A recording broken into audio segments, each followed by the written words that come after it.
कहानी की शुरुआत बेलवुड शहर के बाहर केविन नाम के एक आदमी से होती है, जो एक खंडर में कुछ लोगों से मिलने के लिए गया था, जिन्हें केविन को कुछ सामान बेचना था। उन लोगों का कहना था कि ये एक खास एलियन टेक्नोलॉजी है, और जैसे ही केविन ने उन ट्यूब्स को उठाया तो उनके अंदर कई सारी चिप्स थी जो उस वक्त डीएक्टिवेटेड पड़ी हुई थी। पर उन आदमियों को भी उस चीज के बारे में कुछ ज्यादा पता नहीं था, और इसीलिए केविन ने ज्यादा जानकारी लेने के लिए ग्वेन को वहां बुलाने का फैसला किया। जल्द ही ग्वेन और बेन नाम के दो भाई बहन वहां पहुंच गए। बेन के पास ओमनीट्रिक्स नाम की एक घड़ी थी जो उसे टाइम तो नहीं दिखाती थी, लेकिन उस घड़ी के अंदर खास शक्तियां थी। वो बेन को एक खास तरह के एलियन में बदल सकती थी, जिनके अंदर तरह तरह की शक्तियां होती थी। खैर, जल्द ही बेन को एहसास हुआ कि उन चिप्स के पास खड़े होते ही ओमनीट्रिक्स में कुछ हलचल हो रही थी। उधर से इस टेक्नोलॉजी को बेचने वाला आदमी काफी चिढ़ रहा था, क्योंकि डील होने में बहुत ज्यादा देर लग रही थी। उसका कहना था कि उसने कभी भी ऐसे अजीब खरीदार नहीं देखे। जिस पर हेलमेट पहने हुए उनकी एक साथी ने उसे बताया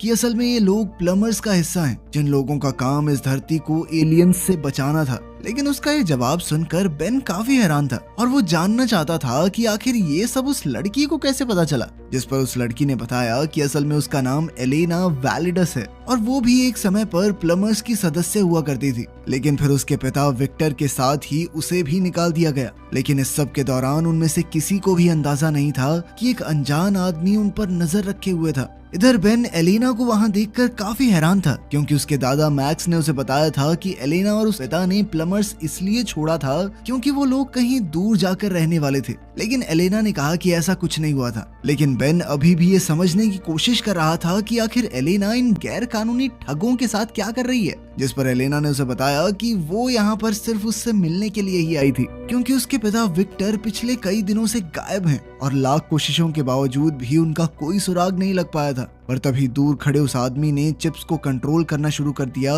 जिसके बाद वो चिप्स उन ट्यूब्स को तोड़ते हुए बाहर निकले, और उन्होंने वहां मौजूद सभी लोगों पर हमला शुरू कर दिया।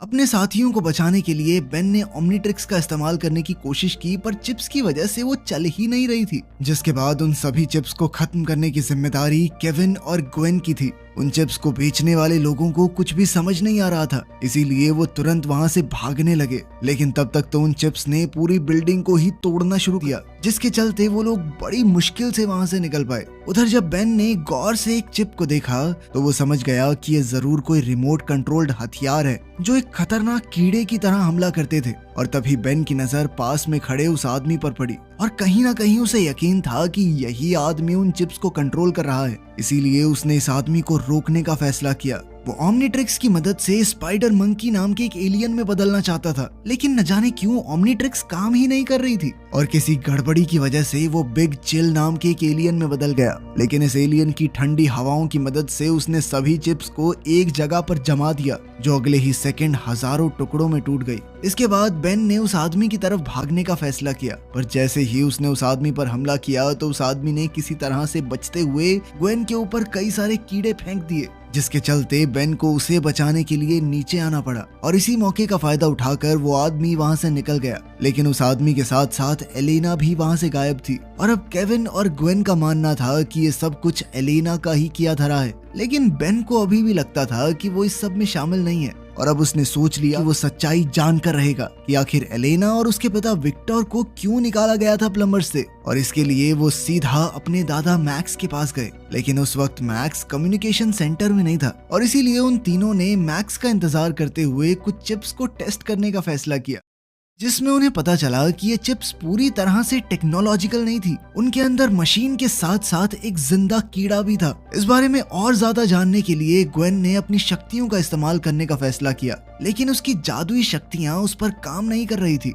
जिसके बाद केविन ने ये काम कंप्यूटर की मदद से करने का फैसला किया, पर इस काम में थोड़ा समय लगने वाला था, और इसीलिए बेन का मानना था कि उन्हें ये समय एलेना को ढूंढने में इस्तेमाल करना चाहिए। लेकिन ग्वेन इसके लिए बिल्कुल भी तैयार नहीं थी, और इसी को लेकर उन दोनों में बहस शुरू हो गई। ये बहस तब तक चलती रही जब तक उनके दादा मैक्स वहां नहीं पहुंच गए। वहां आते ही मैक्स की नजर उन चिप्स पर पड़ी, जिन्हें देखते ही मैक्स का कहना था कि मैंने ये चीज पहले भी कभी देखी है। बुढ़ऊ को याद नहीं आ रहा था कि कहाँ। तभी बेन ने सही मौका देखते हुए उनसे एलेना और विक्टर की सच्चाई के बारे में पूछा, लेकिन इससे पहले कि मैक्स को जवाब देता एक वार्निंग अलार्म सुनाई देने लगा, जिसका मतलब था कि किसी अनजान आदमी ने सेंटर में घुसने की कोशिश की है। और ये अलार्म सुनते ही वो लोग तुरंत ही सिग्नल को फॉलो करते हुए मैक्स के कमरे में पहुंच गए, जहां एलेना पहले से ही उनका इंतजार कर रही थी। एलेना को वहां देखते ही मैक्स ने उसे बाहर निकल जाने को कहा, पर तभी बेन ने एलेना का साथ देते हुए मैक्स को विक्टर की गुमशुदगी के बारे में बताया, जिसे बेन के मुताबिक उसी अनजान आदमी ने अगवा किया होगा जिसने उनके ऊपर हमला किया था।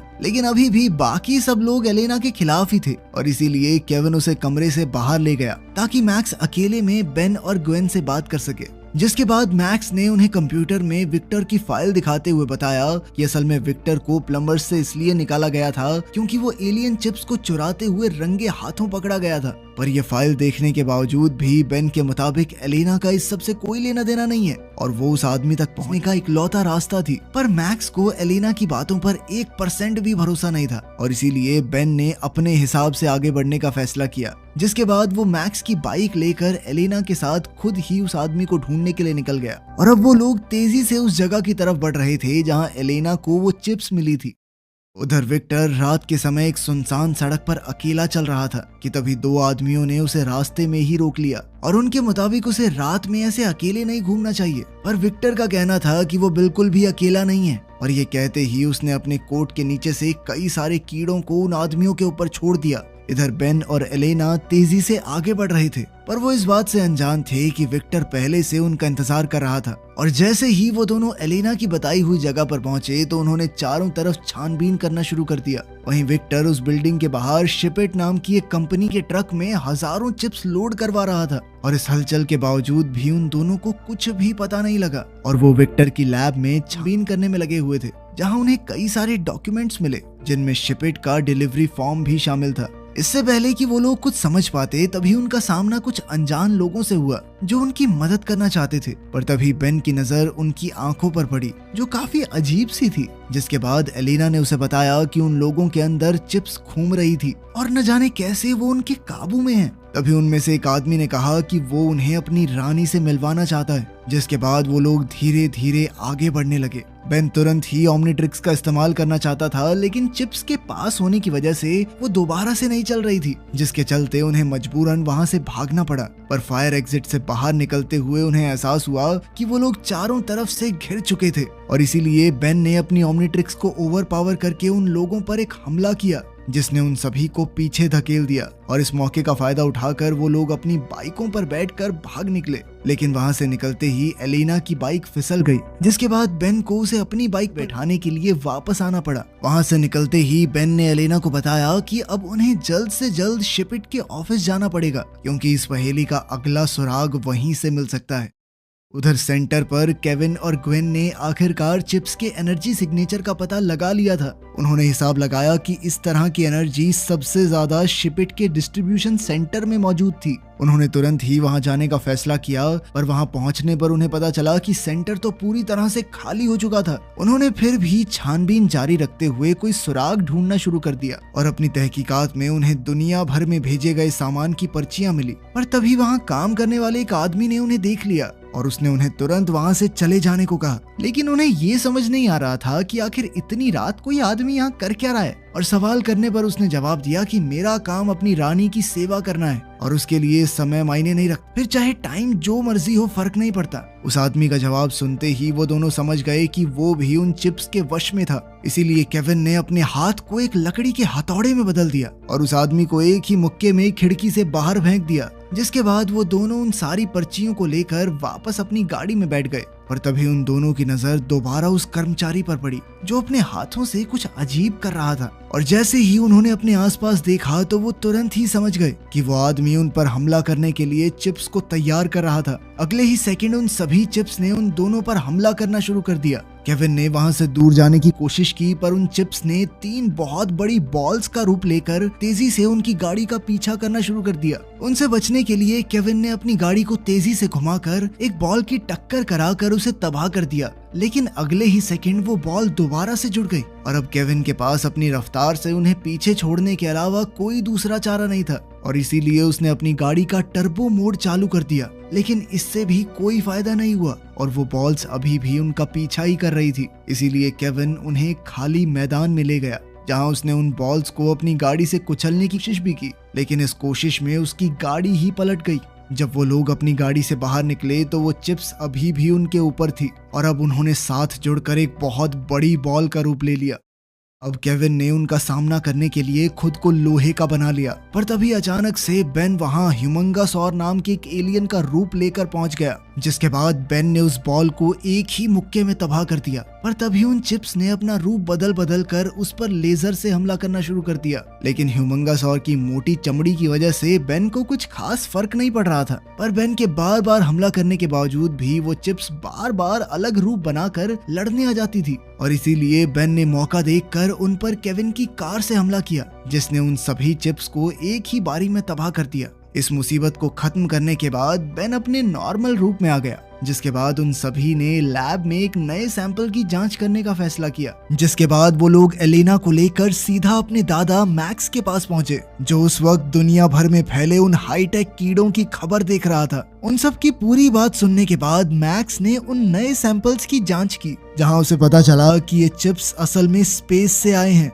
अपनी जांच खत्म करने के बाद मैक्स ने उन सभी चिप्स को वापस डब्बे में डाल दिया, लेकिन अनजाने में उनसे एक चिप बाहर ही छूट गई। इसके बाद वो सभी लोग इस समस्या से बाहर निकलने का रास्ता ढूंढने लगे। तभी बेन को उनकी रानी का ख्याल आया, जिसके बाद उसका कहना था कि उन्हें सिर्फ इन चिप्स की रानी को खत्म करना है, बाकी लोग रानी की मर्जी के बिना काम नहीं कर पाएंगे। लेकिन इस सब के दौरान किसी की भी नजर वहां घूम रही चिप पर नहीं पड़ी। साथ ही रानी को ढूंढना कोई इतना आसान काम तो था नहीं, और इसीलिए वो सभी लोग कंप्यूटर्स पर बैठकर इस बारे में और जानकारी इकट्ठा करने में लग गए। लेकिन फिर मौका देखकर वो आजाद चिप चुपचाप मैक्स के हाथ पर चढ़ गई, जिसके कुछ देर बाद जब बेन अपने दादा मैक्स से कुछ सवाल पूछने के लिए गया तो मैक्स ने उसके ऊपर हमला करने की कोशिश की, जिसे देखकर बेन तुरंत ही समझ गया कि मैक्स अब उन चिप्स की रानी के वश में था। और जब बाकी लोगों को बेन के चिल्लाने की आवाज सुनाई दी तो केविन ने तुरंत ही पीछे से जाकर मैक्स को बेहोश कर दिया। लेकिन इसके बाद वो लोग आपस में बात करने लग गए, जिसका फायदा उठाकर मैक्स ने स्मोक मशीन चालू कर दी,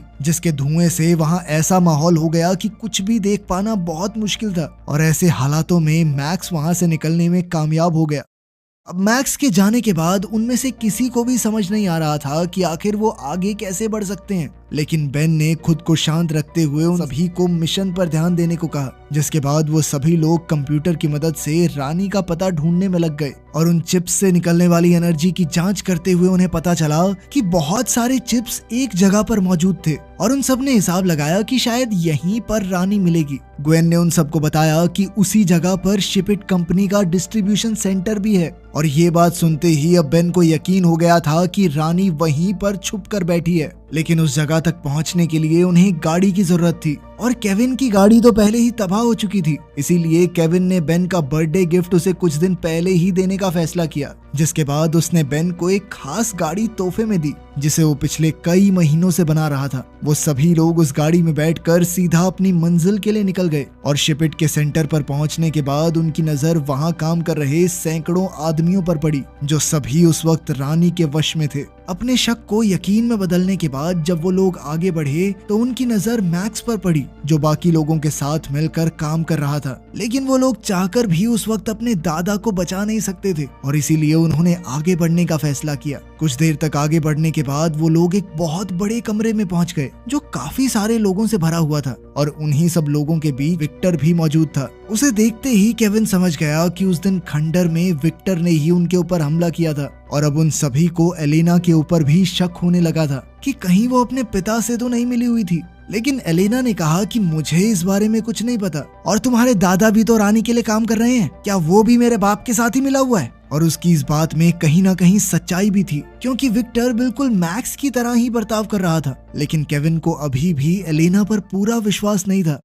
खैर, बेन ने बीच में आकर सबको शांत किया, और फिर उसके बाद वो विक्टर को देखने के लिए गया, जहां उसे एहसास हुआ कि असल में विक्टर अंडे दे रहा था, जिसका मतलब था कि रानी उसी के अंदर मौजूद है। ये जानकारी मिलते ही केविन कहने लगा कि उन्हें विक्टर को भी उड़ा देना चाहिए, लेकिन एलेना ने ये सुनते ही तुरंत अपने पिता की जिंदगी की भीख मांगना शुरू कर दिया, जिससे बेन को एलेना से किया हुआ अपना वादा याद आया कि वो उसके पिता को सही सलामत उस तक पहुंचाएगा। अब उसने ओमनीट्रिक्स की मदद से एलियन एक्स बनकर इस लड़ाई को लड़ने का फैसला किया, और तभी ग्वेन ने उसे ऐसा करने से रोकने की कोशिश की, और उसके मुताबिक इस चीज में बहुत ज्यादा खतरा था, क्योंकि अगर रानी ने किसी तरह से बेन को अपने वश में कर लिया तो इस धरती को बचाना असंभव हो जाएगा। वो लोग इस बारे में बातचीत कर ही रहे थे कि तभी अचानक एक आदमी ने एलेना को पकड़ लिया, जिसके चलते वहां मौजूद सभी लोगों को उनकी मौजूदगी के बारे में पता चल गया। अपनी तरफ बढ़ते हुए खतरे को देखकर बेन ने आखिरकार ओमनीट्रिक्स का इस्तेमाल करने का फैसला किया, लेकिन उन चिप्स की वजह से ओमनीट्रिक्स अभी भी सही से नहीं चल रही थी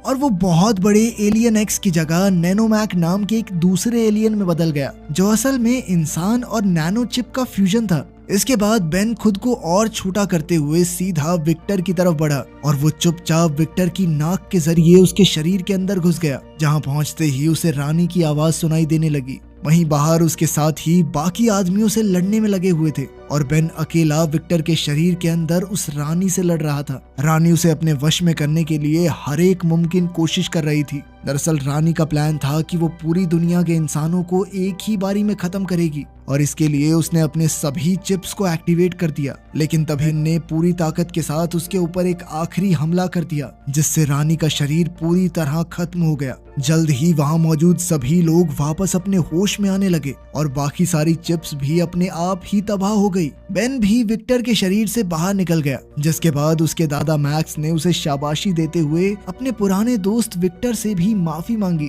क्योंकि उसने जरूरत के वक्त विक्टर पर भरोसा नहीं किया था। इसके बाद मैक्स ने बेन को प्लम्बर्स का नया चीफ बनाने की बात कही, लेकिन बेन ने तुरंत इनकार कर दिया, क्योंकि बेन का कहना था कि दद्दू आप अभी इतने बूढ़े नहीं हुए हो, अभी रिटायर होने की उम्र थोड़ी है आपकी, अगले कुछ सालों तक ऐसे ही मदद करो हमारी, ठीक है। आखिर में एलेना और विक्टर भी उनकी टीम में उनके साथ जुड़ने के लिए तैयार हो गए। वीडियो पसंद आई तो लाइक कर देना, चैनल को सब्सक्राइब कर लेना। मिलते हैं अगली वीडियो में।